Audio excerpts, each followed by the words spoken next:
we're talking about, having in mind that most of the domestic and most of the international players usually have political agenda, which is either stabilization or further incitement of conflict and so on and so forth. Justice is absolutely never on the top of these talks.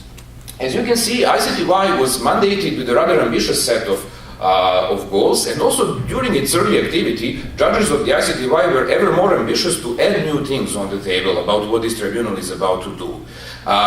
And even from merely going to the list of these 5 or 6 points which are on the ICTY's website, one clearly has all these red lamps going on and signs of warnings that this mission's goals might potentially be in opposition one to another. Holding leaders accountable, bringing justice to victims, giving victims a voice, establishing the facts, developing international law, and so on and so forth.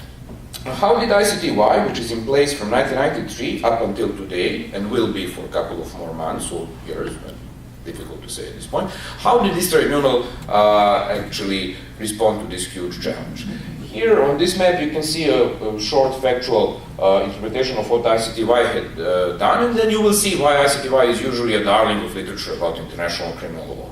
The thing is that ICC doesn't have much to show up until now. The thing is that ICTR is definitely stamped with a growing understanding of sort of a victor's justice approach, but then people who are heavily vested into development of international criminal law tend to say, yes, but look, at least we have ICTY, this was a model tribunal, it united 161 persons, not solely from this or that ethnicity, but it united both Serbs and Croats and Bosnians and Albanians, and so on and so forth.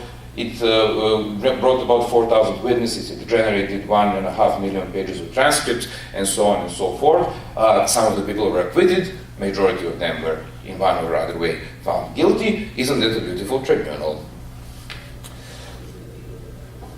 There had been a number of fugitives, people who were unwilling to appear in the ICTY, and sooner or later all of them had been compelled in one way or another to appear. Some of them were threatened, the other ones were bribed, some of them were kidnapped. There is a huge portfolio of ways that these people had been brought to trial, but each and every of these cases shows again how huge a problem of international tribunal is simply to secure a presence of the accused. You don't have the police, you have nobody to write a warrant to. How can you subpoena somebody in another country if that person doesn't want to appear and if that country is led by people who do not believe in the mandate of your tribunal? Basically, you can't. You can do it only in a roundabout way, and well, if you are interested in bringing people anywhere in a roundabout way, we can continue this discussion. It gives rather rich examples. Please. One of the most prominent persons to be accused by the ICTY was Slobodan Milosevic. He was president of Serbia for the most of these conflicts, and as you might have probably heard, he also died in the ICTY during the trial before the verdict was reached on the first instance. The trial lasted quite a long while, and it also underscored one of the major problems in international justice in general, and ICTY in particular, that it takes time. It takes time to get to the person, and it takes time to develop the case. There are also many other smaller problems in the ICTY, which might sound trivial, but the devil is in details, and you could see in many cases, which are tremendously boring. I can tell you that even though I was both personally and professionally interested in these cases, it's really difficult to keep an attention. However, these cases are closely monitored. There are cameras all over the place. They are broadcasted live, and there are parties who are interested in delegitimizing the trials. So you can imagine that even the smallest detail, chewing a chewing gum, taking a small map, writing something, scribbling something, can have a huge effect outside of the court. On a level which is, let's say, more juridical, there have been other problems which are besetting the ICTY lately. For instance, having having first instance judgments and appeal judgments which are in collision. This is the case of a Croatian general by the name of Ante Gotovina. We can go in depth at some point, but to anyone legal and non-legal, I think clearly you will see where the problem lies. First instance, 24 years, second instance, acquitted. Furthermore, both of the trial chambers were divided, and in the ICTY, unlike in Nuremberg, one could have had also opinion which is dissenting and so on and so forth. So if you want to read about whether this man is guilty or not guilty, you really have a rich literature offered by the judges of the same court. Connected problem with it is that when this general, Ante Gotovina, or any other figure, gets acquitted in the ICTY, he gets back to his own native country where he is typically received as a sort of, well, almost a saint. Here you can see Croatian president welcoming this general who finally got acquitted, and then general gets to throw pigeons in the main square, the capital city of Zagreb, and so on and so forth. So then one wonders what is actually this pedagogical or para-legal function of all these trials. I have a colleague, a great colleague, who is studying the process of resocialization of war criminals in Rwanda and in former Yugoslavia. And she came to a chilling conclusion that they do not need resocialization. They go back to Rwanda and they go back to Yugoslavia, and I mean, they are received as great guys who for some reason have been wrongfully accused. Well, this is in the case of Yugoslavia. In case of Rwanda, they don't need the resocialization, they need the protection because they are coming back to the society which thinks that they wronged them. Please. Yet another problem, and a telling case, is a Šešelj case, mentioned a couple of times today. And again, this is Vojislav Šešelj when he was a young propagandist during the atrocities committed in Vukovar. Now, the problem in the Šešelj case is simply that it lasts tremendously long. If Milosevic's case lasted long, Šešelj's case is something really embarrassing for international justice because it started in 2003 with him basically turning himself in, and it's still around. In the meanwhile, Šešelj was acquitted, and Šešelj was released provisionally for his health issues, and now he is happily back to Serbia, where he is welcomed as a sort of national hero who was defending the national cause for 13 years, and he's now resurrecting his political party in Serbia as we speak. One of the most troubling things in all that is that the question arises, why does one do international justice? Is it for the sake of these courts themselves? Is it for the sake of the judges? Is it for their salaries to be received? Or is it for some wider community? If it's for the wider community, then it makes sense to ask this wider community about these things. And luckily, we have been asking the citizens of Yugoslav successor countries time and again, what do they think about all that? And the responses were really puzzling. So here on this graph, you can see that majority of the population thinks that they are not informed enough about ICTY. Fair enough. But then, if we ask them, do you think that the ICTY judges are biased? They, well, landslide, they say, yeah.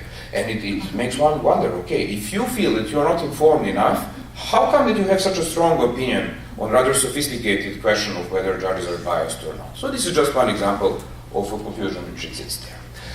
In honesty, it was never meant for the ICTY to bear the burden of facing the past with conflicts which produced over 130,000 casualties. The idea was that ICTY is supposed to lead the way, to indict and to convict the ones which are most high up, therefore simply inaccessible for the local judiciary, and also to buy some time for local judiciary to gain weight, to collaborate, and to find some other way to grasp with these problems. Local judiciaries did so. So here I will just briefly show you the statistics about what Croatia, Bosnia, and Serbia did on the issue. This is the statistics of the cases about war crimes which had been conducted in Croatia from, let's say, 2000. And then similar statistics for Bosnia and Herzegovina. Just pay attention to the numbers because they are massive, they are not insignificant. So numbers-wise, they are doing fairly a good job. And lastly, for Serbia, the same thing. So, speaking in numbers, probably the crimes of the former Yugoslavia had been one of the most prosecuted ones, actually, with, of course, with an exception of Nazi Germany. The problem is that the connection between national and international level simply does not exist. A part of bits and pieces which had been widely circulated, you might have heard about one event which I'm just going to underscore. During the Milosevic trial in the Hague Tribunal, one piece of evidence was shown in the courtroom, and that piece of evidence was showing a number of paramilitary shooting unarmed prisoners whose hands were tied behind their backs. It was a very short clip, yet it produced a huge reaction both in The Hague, in the courtroom, and also in Belgrade, capital of Serbia, because basically only after 24 or 48 hours after the broadcast of that photo in The Hague, these people had been located, apprehended, and arrested in Belgrade, so basically some 800 miles southwards, and these people had been put to trial in Belgrade. And so the story goes, basically, this is the case which is used in literature to show that there is this constant flow of information and incentives between international and national level, and this case of paramilitary units called Scorpio is mostly used as an example which stands as a test to that. Now, just to show how basically reality is much more complex than a footnote in international criminal law, on a factual level, this all stands. However, on an interpretative level, it does not, because it leads us to an interesting situation. Now we have similar crime base, or the same crime base, being tried in ICTY in The Hague, in ICTY in International Court of Justice as well, then in Croatia, then in Serbia, then in Bosnia, partially also in Slovenia, Montenegro, and so on and so forth. Also in some other European countries, plus in European Court of Human Rights, and so on and so forth. And we had gotten ourselves in a really strange position, which I really tend to call Balkan Rashomon. Now, I imagine not all of us are so interested in movies, so I will explain briefly. Rashomon is an interesting movie of Japanese director Akira Kurosawa from 1950. Typical thing about this movie is that he talks about the same event through the lenses of 7 or 8 observers, which are giving completely disparate and largely self-serving interpretations of this same event. It's a beautiful movie. The reality, of course, is not so beautiful. In this legal reality, let's say, which we have now when we try to confront the legacy of the wars in the former Yugoslavia, what we mostly have is a number of rather disparate accounts and remnants of different trials. So even if we look at something which is most specific, such as Srebrenica, for which pretty much everybody knows, a massacre of over 8,000 prisoners of war and civilians, men and boys, Bosniaks, by the Serbs, even this crime gets completely differently interpreted in different courts. In ICJ it was proclaimed a genocide. In the ICTY, a number of people had been indicted for Srebrenica. However, depending on their rank, level of information, general intent, some of them had been indicted for genocide, some of them for crimes against humanity, and so on and so forth. Now, if we scale this down, for instance, to a national court in Serbia, even to the people who had been put on tape killing other people, which I just explained, of course they are not indicted for crimes against humanity. They are indicted for war crime against civilian population. So basically rather for a singular event. And the general intention actually is to keep it that way. So simply to dismember different elements of the same factual event in order not to raise it up to an issue of crime against humanity or an issue of a genocide. And it's really interesting, I was listening a moment ago how basically indicting somebody for genocide all of a sudden relativizes it, makes it okay, well no, these were just crimes against humanity, but not the genocide. It's an interesting spillover in this reel. Now, what can one do to confront this problem? Of course, one can juxtapose the results of different courts. That comes as a matter of fact and what academics actually tend to do. Or one can think, what can one do how can one benefit from other mechanisms of transitional justice, such as, of course, truth commissions, and there is a vivid initiative to make one in the Balkans. However, it seems to be failing exactly along the same lines of inability to conceptualize the tension between international and national. There is an international demand to make the Truth and Reconciliation Commission, but eventually it's the nation states which are supposed to implement it somehow. So there is a tension which was not sufficiently overcome, and basically what it's telling to me is that most probably it's time to think bolder about the overall purpose of transitional justice and to figure out some other mechanisms. I would also say that one should also probably be moderate in expectations. I wasn't, and I ended up a very bitter man when it came to dealing with the crimes of the former Yugoslavia. I understood that trials can only do a precious little, show the way, and then hopefully somebody would follow, perhaps not now, but perhaps in a generation. I'm looking at my students, and when I'm telling them, well, write about Milosevic's trial, and then I remember, but this is the Milosevic's trial, 50,000 pages of transcript, and so on and so forth. How is one supposed to master all that if one is a graduate student? It's not all that easy, yet, well, we are here to try. That being said, again, I thank you for the invitation.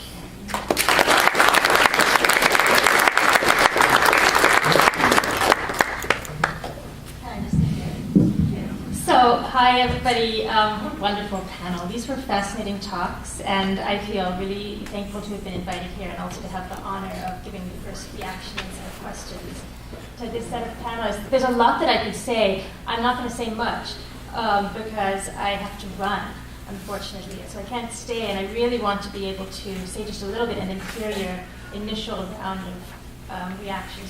I'll probably be sneaking out as I'm listening, but I imagine it's going to be a really rich discussion. So we'll turn it over to you guys as quickly as possible. And what I just want to say is, first, why this is my favorite kind of panel to do at conferences. And what I loved about this panel is that you guys are all using scientific methods and causal inference and logic to really poke holes in some sacred cows in this really interesting movement and policy domain and academic area, and so I love that. It really raises puzzles and illuminates controversies that we really have to think about. The papers obviously show how profoundly political justice is.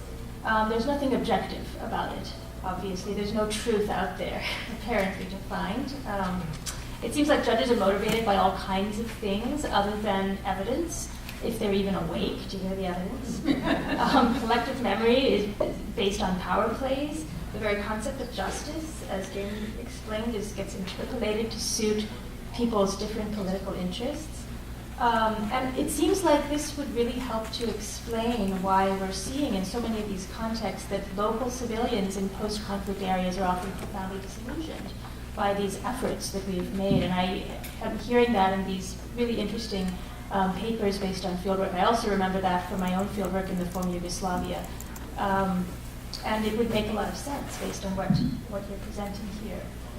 So it's deeply political. It also strikes me that it's very deeply contested. The whole idea of what justice is, how you get it, or what the purpose of it is. And that's very fascinating to me because what I'm hearing is that it's contested among stakeholders, courts, different kinds of local NGOs, and then also political leaders, some justice-minded and some more nefarious in their efforts.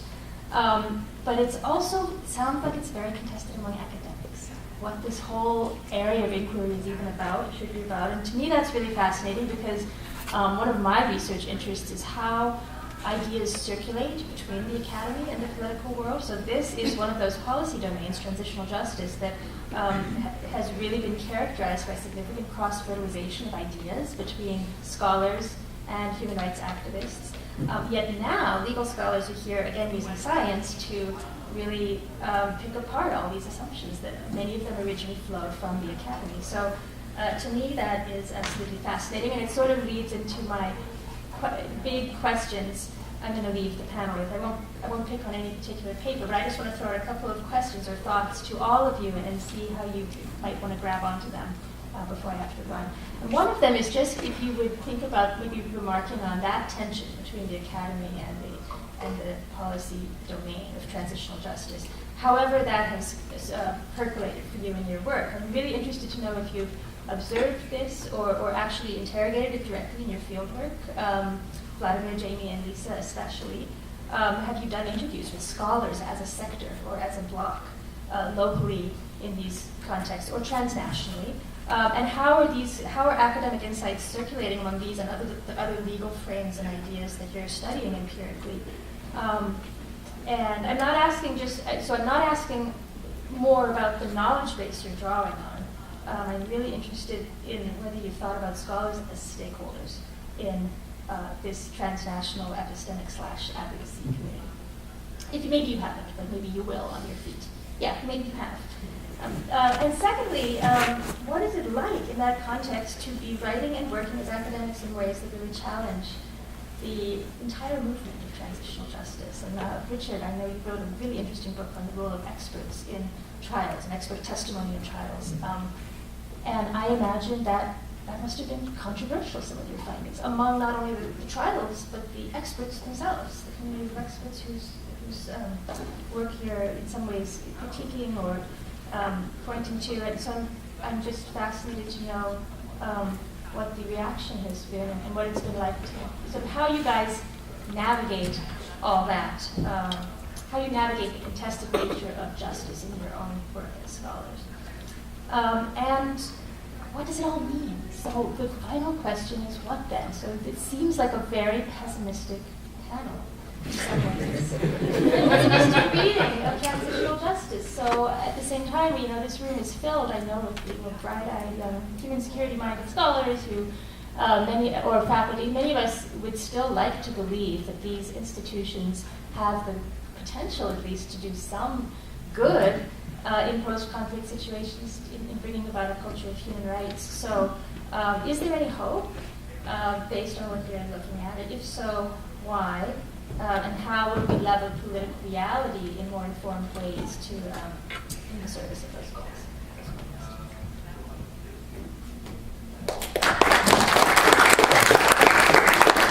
I'd try to just field some questions. Thank you, Sonia. And I'm going to be listening as I catch up and sneak out. Thank you.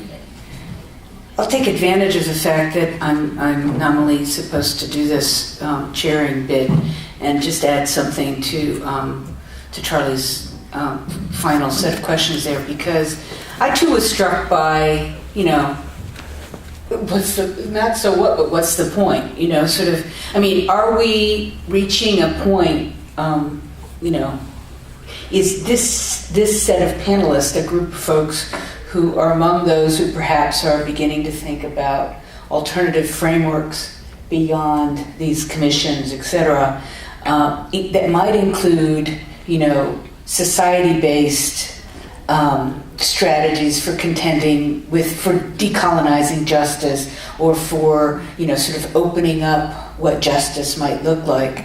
And in that sense, who does that alter precisely who are the experts in the same vein of decolonial thinking?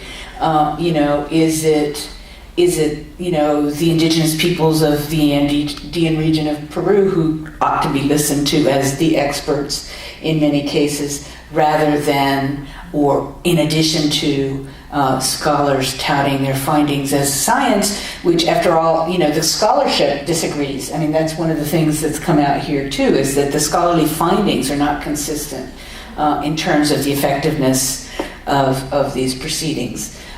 So it's fascinating to me, having been following, had been a relatively young student of Latin American politics when the Argentinian trials were coming to pass, where everybody was celebrating this with, as the be-all and end-all solution, and obviously their utility has increasingly eroded.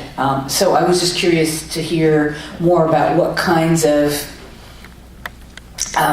not extrajudicial, but beyond, beyond, like if everything in the academy these days is beyond something, right? So moving beyond truth commissions, what kinds of experiments, what kinds of frameworks might be available?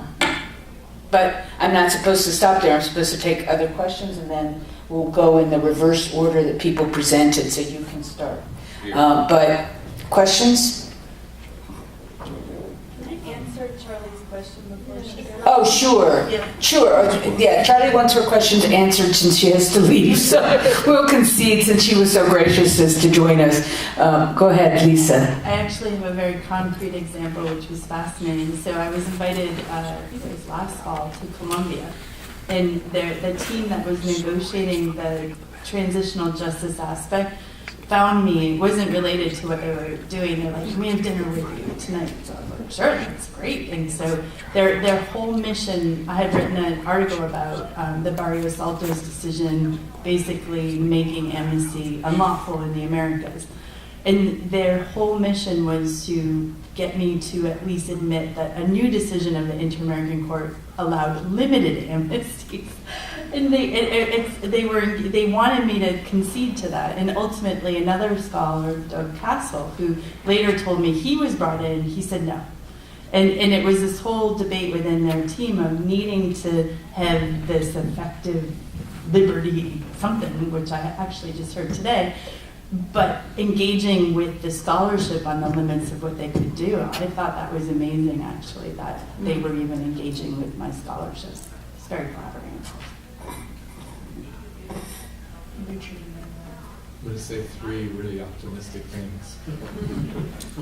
I went to Guatemala in 1985 as a fresh-faced 21-year-old, and I went back and lived there for 2 years in 87 and 88, and the war was still ongoing. This was before the field of transitional justice even existed, and there are now so many social movements, institutions at the national and international level, that the idea that Rios Montt's genocide against the Mayan population could in some way even be talked about openly in Guatemala and argued about, that he might face some kind of even degraded judicial process, was unimaginable at the time. So there has been tremendous improvement.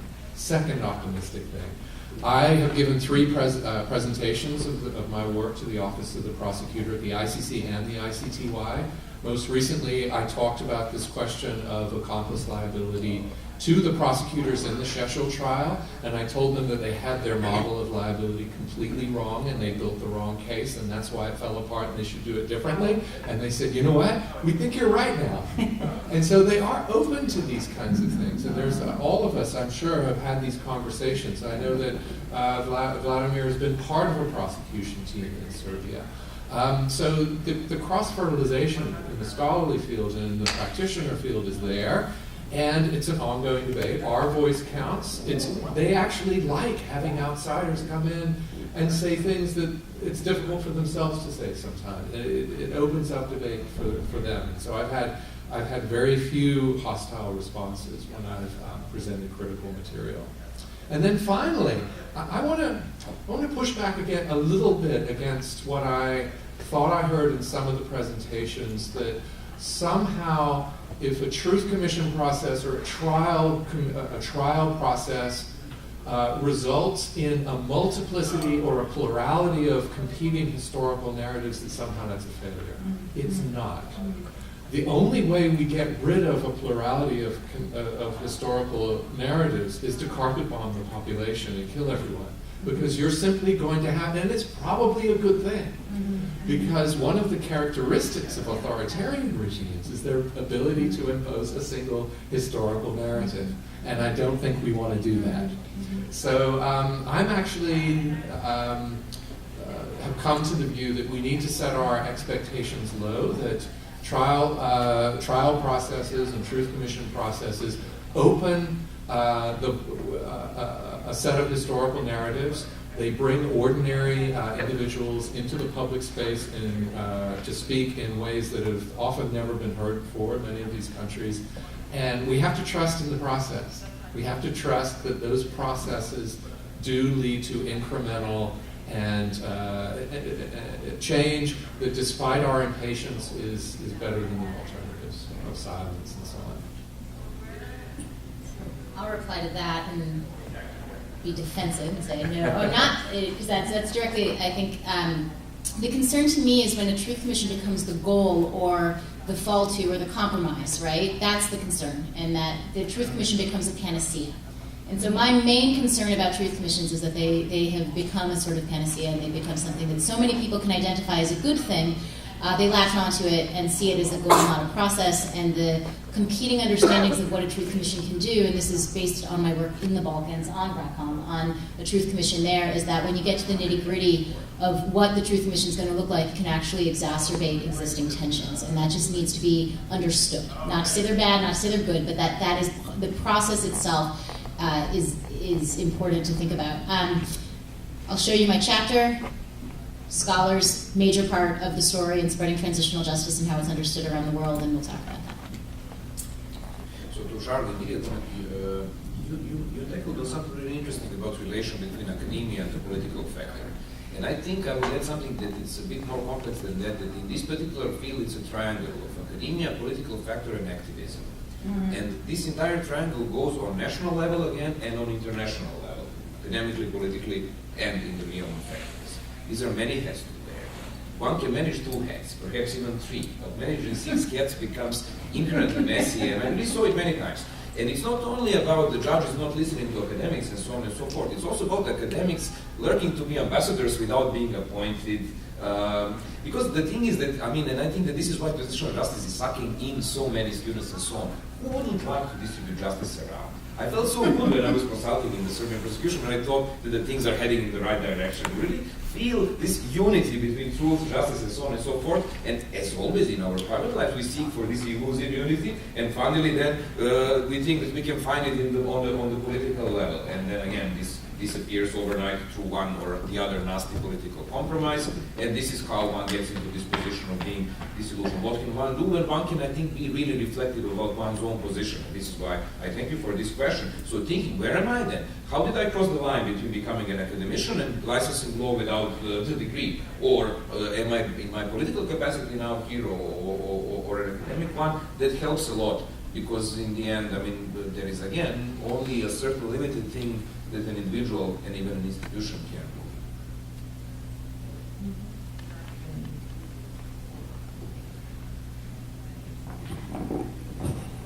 do. Now other people. Charlie, do you have a follow-up? Going to be, yeah, no? Just alert and listen to it. Okay, good. Yes. Hi. Well, first, thank you to all the panelists. This was very informative for someone who's by no means an expert in this field. My question is about the role of power in shaping justice processes, and I'm thinking especially about the role of the U.S. government in the cases that I know better, which are the Latin American ones. And of course, in several of these cases, most notably in Guatemala, the U.S. was deeply implicated in the crimes being committed throughout the 80s. Rios Montt himself, in the 80s, he was being interviewed by this U.S. journalist, Alan Nair, and he says, yeah, you know what, prosecute me. But then after you do that, you're going to have to turn and prosecute every member of the Reagan administration as well. So it was a challenge. He knew that was never going to happen. And I think that recently there's been some modification in the U.S. position on past crimes, to the point that the U.S. in Guatemala has even sort of, to some extent, supported or condoned the Rios Montt trial. Of course, in the U.S. media, there's this sort of blanket amnesia about the role that the U.S. played in supporting Rios Montt directly. But I guess I'm just wondering about the role of the U.S. in these, especially the national trials in places like Colombia, or the prospect of trials or truth commissions, and in Guatemala. I'm just wondering how you assess the U.S. role there and its impact. Let's take a few before we turn back to the panelists. In the back. Yeah, just thank you again for coming. This has been really interesting. My question's in kind of a similar vein. I'm wondering about the role of kind of the international presence, specifically in the international truth commissions and tribunals, and the assumption that transitional justice is a transition into a kind of Western liberal democratic framework, and where like a critique of that might lie, or kind of the impact of the international sphere like working in that way. Thank you.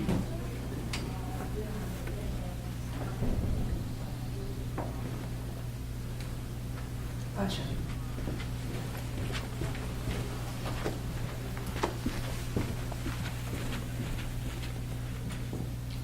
Over lunch, we started to discuss the role of the ICTJ, the International Center for Transitional Justice. Richard, you brought it up in a question to me, and I'm really curious to just hear what you guys think in terms of its role internationally in these processes. And I know, Jamie, do you write about? So I'm just really interested to hear the various different interpretations of their role.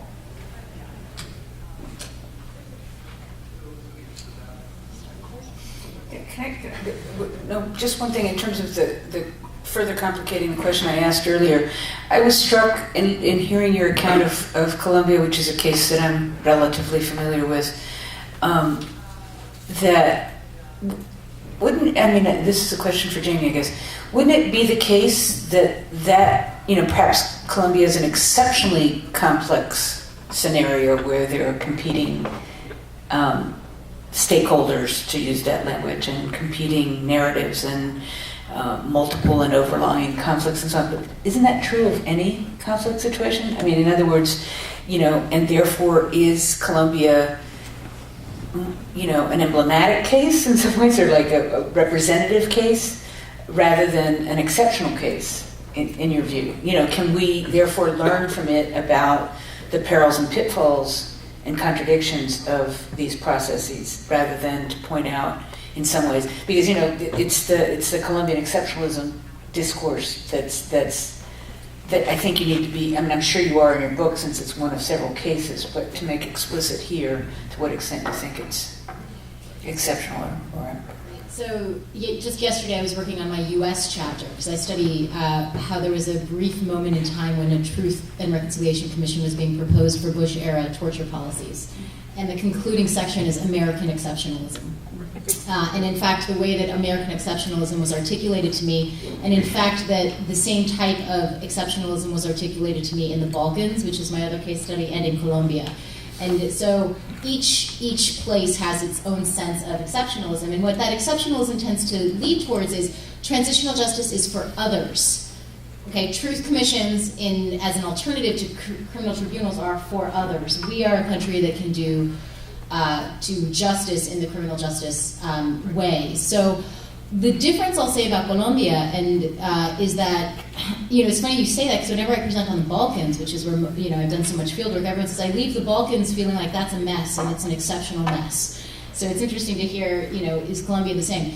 In Colombia, one of the big problems for a truth commission, and this is a problem that all of us who study international criminal tribunals know, is when do you start? Okay, and so you've had various historical inquiries in Colombia. Some are called commissions, historical clarification commissions, the National Commission on Reparation and Reconciliation. They have different start dates. Is it the day that the FARC went off to the hills? Is it the day that Gaitan, the liberal leader, was killed? When do we start this? And when you start, and this is serious when it comes to victims, right? So the victims law didn't give reparations to victims who were victimized in the 60s, right? It was only victims who were victimized later. And so you end up, with a history that is so complex and long, when do you start the violence? And if the purpose of these commissions is to clarify the causes and consequences of the violence, because the violence really is that complex, and I do think there's a difference between, say, Colombia and the Balkans. The Balkans it's not as complex in terms of time, but the depth of disagreement between the different groups is that complex. And so their stories are that real for them, that coming to some sort of truth about it through a truth commission, the Luna Tribunal, seems really next to impossible, and that's been the ongoing goal, right? And so they're different, they're complex in different ways. They're stuck in different ways. I want to talk just briefly about the U.S. question and then your question. The U.S. question is a really great one, because one of the things, and again, I'm not in any way saying any of these mechanisms are bad or not good. I'm looking at how they get used, right?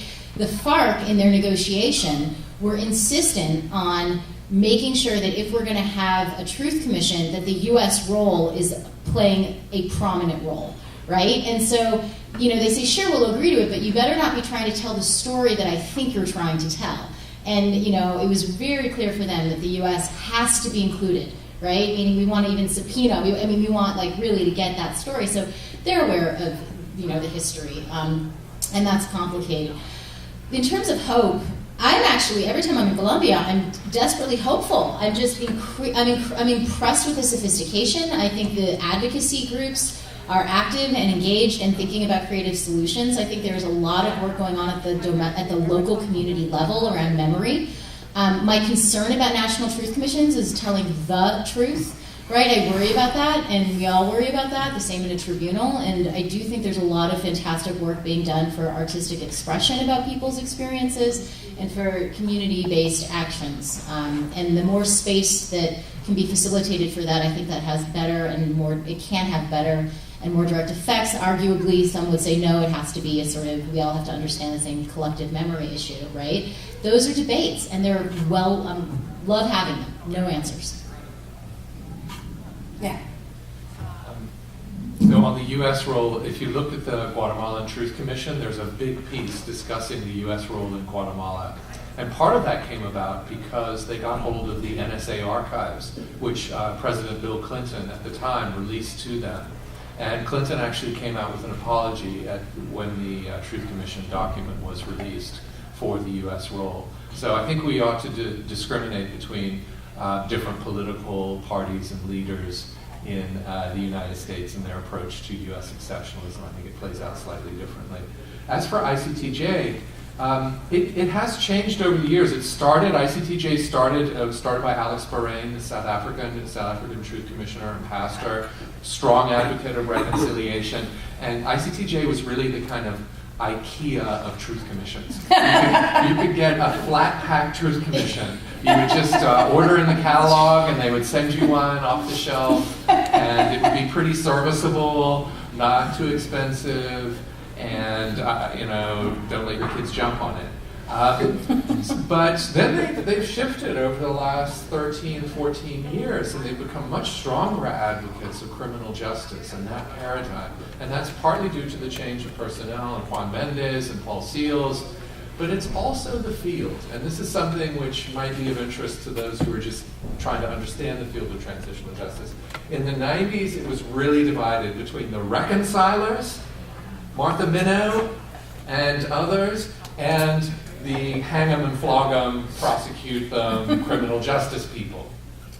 And that division really played out very starkly in conferences and debates, and we would yell at each other. And I was on a panel with Martha Minow, and it was, it was fractious. And I think I was a flog 'em and hang 'em and flog 'em person, and she was a reconciler. And I think everyone has softened, and everyone realizes now that the field is much more sophisticated than it used to be. Everyone says it's not a question of what, but when. And just because you think something is a priority doesn't mean it has to come first. So you can have a truth commission process that feeds into a criminal justice process that then reinforces the truth-telling and the artistic. I'm so glad you mentioned that. The artistic kind of expressions. And so the field is much more agnostic now. There are fewer true believers in one camp or another. And I think ICTJ itself reflects that diversity. Yes, if I can add, I'll try to combine actually what was mentioned. Thank you so much for bringing up the trial in Argentina. If I'm not mistaken, it was Luis Moreno Ocampo who was a prosecutor in that trial. He was really young, he had a thick black beard. And for those of you who don't know, he is the former prosecutor of the ICC. The beard is now gray, and the man have changed tremendously. So the thing is that the general conclusion of his prosecution style in the ICC was completely inept, out of touch with reality, and filled with mistakes. And then the question is whether the method changed, or is it the structure which is simply that? And that brings us to the issue of US and the issue of unsigning or basically carrying out of the Roma Treaty and of ICC, leaving behind a rather defunct institution which is supposed to be the hub of international criminal prosecution and is not likely to be if the situation continues the way it is now. This is again this reason for this moderate pessimism. However, on a brighter side, if all that was undone, then it can be redone as well. I mean, in some future, the US might return to the Roma Treaty, Russia might decide to ratify it as it signed it at some point, and so on and so forth. So these things are all within the realm of possibilities. Whether they will happen, of course, depends on many, many factors, happily including each and every one of us.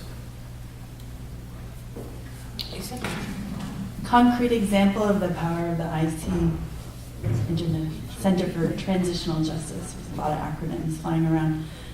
In my research on reparations in Peru, a very clear indication that it wasn't even on their agenda. And they had a very organized civil society that was ready for a truth commission. So even I guess it makes sense because they were late 90s, but it was the influence of a very now famous Pablo de Greiff, right, who is the UN Special Rapporteur, who very much educated them about the importance of reparations, and in some ways Peru became the model case for that, which is fascinating because it really, at least in my opinion, based on my studies, set a lot of the parameters for transitional justice. And then in terms of optimism, I think criticism is an important part of the process of learning how to improve it and recognizing the things that work and hopefully changing the things that don't. In terms of Richard's challenge, I think it's an important one to look at. What are we imposing a Western liberal model of democracy on countries that haven't necessarily had that tradition? And it's not foreclosing it, it's just asking, how do we think about assuring that and not just assuming that it'll happen, that we're imposing this model without asking whether there's other things to happen. In the case of my work, I think a parallel educational process that prepares these citizens to think about the parameters of this discussion and what is human rights law and what are the obligations and what does it mean to respect the dignity of other people. And I would like to see more balance of that and not just this free-for-all crazy debate that actually is occurring in our own country at this time that worries me deeply, because even 15 years ago in Peru, this is the kind of the political race reminds me a lot of my time in Peru, and it's very disconcerting because that actually leads to some of the crazy politics and consequences. So I think there's a lot of optimism, and in most part because I think we've helped to bring attention to the voices of the survivors who should have more say in this process. And I do think that whether the U.S. gets brought up in Colombia, I mentioned to my co-panelists, the State Department just issued a call for grants on how to empower the stakeholders, the survivors and the victims, which I find fascinating. Although my proposal to look at the role of business accountability did not get accepted. Maybe it wasn't that well written, but who knows? Do you know of any processes that have been federalized? I mean, the Brazilian case, which I know embarrassingly little about, has had a national truth commission, and then, or it's not called truth. It's called, or truth isn't. It's truth and but not reconciliation. It's truth and something, and there are instances at the state and municipal level in many cases. So there's one in Sao Paulo, there's one in Brasilia, there's one in Bahia, there's one, and they don't necessarily report to the national. They're sort of semi-independent and report to their local and state governments, which seems to be an interesting model. And to my knowledge, they probably are the first to include LGBT. There's an LGBT component to the process that our colleague at Brown, Jim Green, has been very involved with. So just on that point, I don't know about state and municipal, but I'm thinking about places like Mozambique, which Mozambique is a fascinating case because 1 million people died in the 80s and 90s in the conflict between Renamo and Frelimo, supported by South Africa, Renamo, South Africa and the US, and the CIA, and Frelimo Marxist government. 1 million people died, and you know what the Mozambicans did? Nothing. Absolutely nothing at the national level. No trials, no truth commission, no discussion, absolutely nothing. And yet Mozambique is a thriving democracy with actually a good economy. And I never really understood this. And then I started to read the work of an anthropologist from Mozambique. Her name is Alcinda Honwana. And she talks about kind of local rituals of reconciliation, of community level initiatives, and she's documented the kind of community initiatives that have happened in a very disorganized but relatively grassroots way. And that seems to be the explanation for why from the outside it looked like nothing happened, but yet the society was able to move forward and build a relatively strong society and government and economy. So, I mean, I think it's a really good question to ask at the federal level, at the city level. These don't always have to be top-down statement. Well, especially in a context like Colombia that's so marked by regional differences, or Peru that has these three dramatic. So, what if you set up a truth commission in Ayacucho or something, specifically to deal with and process issues there? Yes, well, one short comment, although there are always some residues. I don't know if I'm mistaken, but I think that the flag of Mozambique still contains Kalashnikov on it. You can check it on your smartphones, but it should be a Kalashnikov and some other thing. Book, actually it's a book and a Kalashnikov over it. The thing is, I also wanted to offer one of the solutions. I don't want to, this is simply a problem maker. There was an attempt in Bosnia and in Kosovo to organize hybrid war crimes tribunals, which meant national war crimes tribunals with a huge international presence. The purpose is the following. It's clear that international justice is somehow distant and simply not there for claimants. On the other hand, local justice is in post-conflict zones unpredictable and it can go in very many directions which are undesirable. And then the idea with which Bosnia, international community actually came about in Bosnia was simply to set up chambers which have huge international presence with an idea that they will dwindle, and they dwindle. So now they are, after 10 years, they are basically national courts. The reviews, as they say, are quite mixed. The idea was that internationals are somehow going to discipline the locals. There is a colonizing touch to it, of course.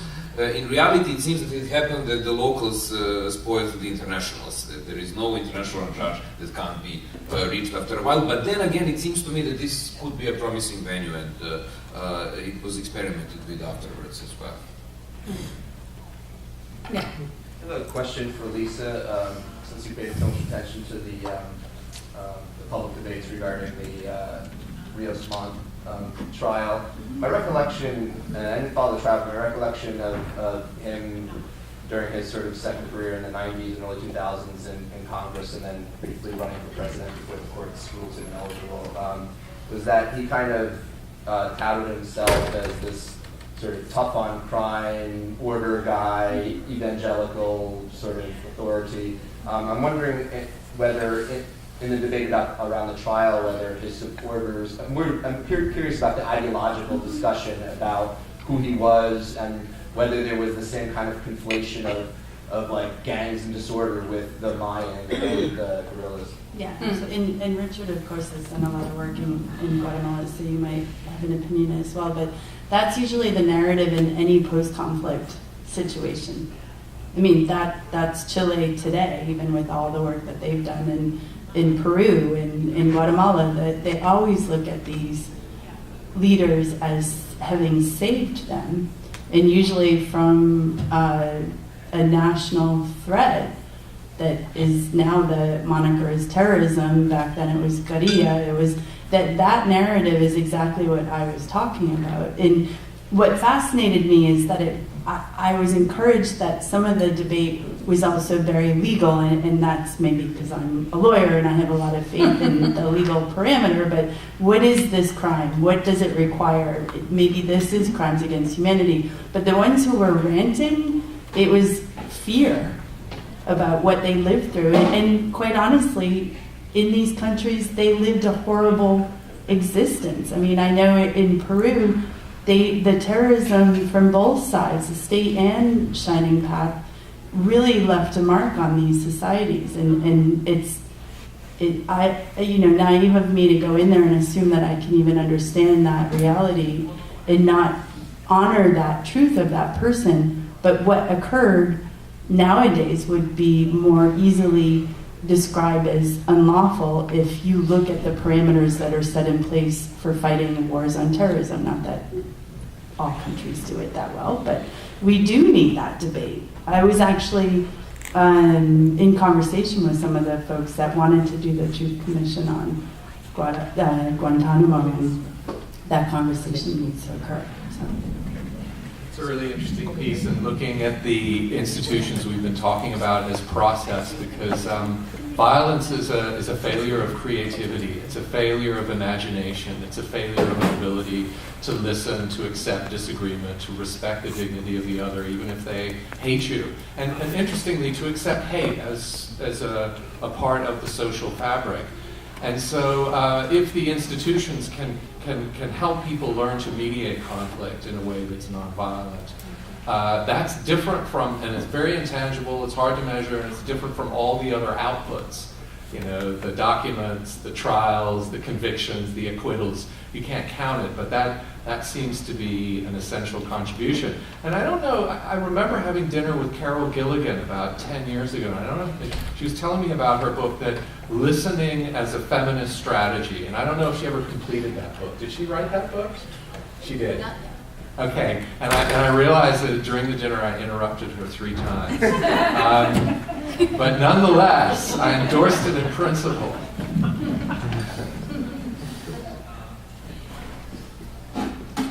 Hello. I would like to ask a question regarding to something that Lisa stated earlier. When you were speaking about the genocide in Guatemala, you mentioned that despite all the work that has been done through potential legal means, this has not addressed many of the issues that have caused the genocide in the first place, or the disenfranchisement of the Mayan population within the country. So I guess my question is after listening to you guys talk about the complexities of the process of transitional justice, is that, do you think that sometimes the process is more about getting states to regain their legitimacy in the eyes of the citizens and entrenching the rule of law, and that maybe in the mix you lose sight of some of the things that maybe caused these issues in the first place, like inequality or some of the disenfranchisement that some of the populations feel within those countries to begin with? That's the beauty of liberalism. There was a time when and I remember this because I was part of it, the sort of Marxist left in the 80s, up until about 1985, looked at rule of law, human rights as bourgeois, individual stuff, don't get involved in that. And then there was a shift in the 80s. And people like Ruben Zamora, the Guatemalan URNG, and others, partly as a result of the legal black holes that were created by Rios Montt's special tribunals, the death squads of El Salvador. They thought, rule of law actually helps us because we can instantiate ourselves as political actors and not get slaughtered, because we're just getting slaughtered. And so I don't think it's an either or. You could be right. I mean, if I understand you correctly, you're saying if we focus too much on human rights and rule of law, are we missing structural inequality? And I would argue, and this is an E.P. Thompson, classic kind of E.P. Thompson 1975 argument, is that if you look at the creation of the working class movement in Britain in the 19th century, a key moment was the embracing of the rule of law by the Chartists in the 1840s, and that enabled the unionization, the left, the creation of the Labour Party. And so they can work together. They can work apart as well. But since we've been encouraged to be optimistic, I'm going to take the optimistic view. I agree. My take on the issue is that it comes up inevitably. So, for example, in Peru, a lot of times when you're working with survivors, what they want is to address their everyday life. And so their idea of reparations isn't, in particular, the harm that was caused by the violation of their civil and political rights, but the things that predated that. So returning a person to the state that they were in before is actually not such a great place to be. So one of the things that I started to be very interested in was, why aren't truth commissions actually not just looking at context to prove the systematic nature of crimes against humanity, but in fact as a violation of economic, social, and cultural rights. Now, East Timor did that a little bit, but I don't think they do it as much as they could and even should, because then that reframes the conversation about what needs to be addressed in those countries. One thing, though, that I do think is important, and I certainly teach the indivisibility of the sets of rights that you should know historically were divided because of the Cold War. The Universal Declaration of Human Rights has them all in there, and then they divided because of the Cold War. But what I have seen happen with regard to, for example, in Peru, the same communities that are now fighting the extractive industry in development, who were once considered insurgent terrorists, actually use a framework of rights. And it doesn't exactly give them a shield from being killed, as in Bagua, as we've already heard today, but it's far more powerful to put that in terms of rights. I have a right to health and education, then a political ideology of, I think there should be those things. And so I do think the rule of law and this idea of a culture of rights is very important for getting at the economic, social, and cultural inequalities. And just to add to that, the conversation about what truth commissions can and can't do, there's really good work in looking at how the simplification of violence through quantification, for example, or just by the ways in which a truth commission sets up its information gathering, right? The questions one asks, we heard that earlier today, right? But one of the things that has become clear, and clear anyone who works with survivors or studies these, is that recognition is really important for survivors, right? Money matters, but recognition, dignity, right? And so, improving our understanding of violence. This is why the discussion about gender entering the conversation becomes so important. What kind of violence gets recognized as violence, right? It may seem like something soft that's not really tangible, but it really does matter to people. And so back to that question about scholars and their contributions, I do think there's a lot of discussion and cross-fertilization about what scholars learn through their research that then gets translated into better practices, right, at these commissions and at these different interventions. And an optimistic note from my side, I'm a historian originally, so it might look bleak at this point, but historically it was never better, actually. Apart of the small period in 1990s, late 1990s, which are probably going to be regarded historically as a huge anomaly, like the second fin de siècle or something. So, good enough. That's what my grandmother told me. Grandma's always right. Well, I think that a question. So my question is more broadly about what scholars like you investigate in. Use your mic, man. Is it working? Yeah. So I guess my question is, do you think all the tragedy, all the atrocities that you see are a result of the way that some of these people had to grow up living, or do you think this is just the purest form of human evil? And why or why not? That's a weighted question. I can tell you how I teach it in my transitional justice class. I see it as beginning as a small lack of empathy that just rolls out of control. And that I have my students actually study all the studies of why normal people do bad things. And I really honestly, the lack of knowing how to resolve conflicts, the lack of empathy, and that's why I struggle about where it comes from. Is it education? Is it family? Is it the press? I don't know. And I'm not, there's a lot of perfectly normal seeming people that have done really awful things.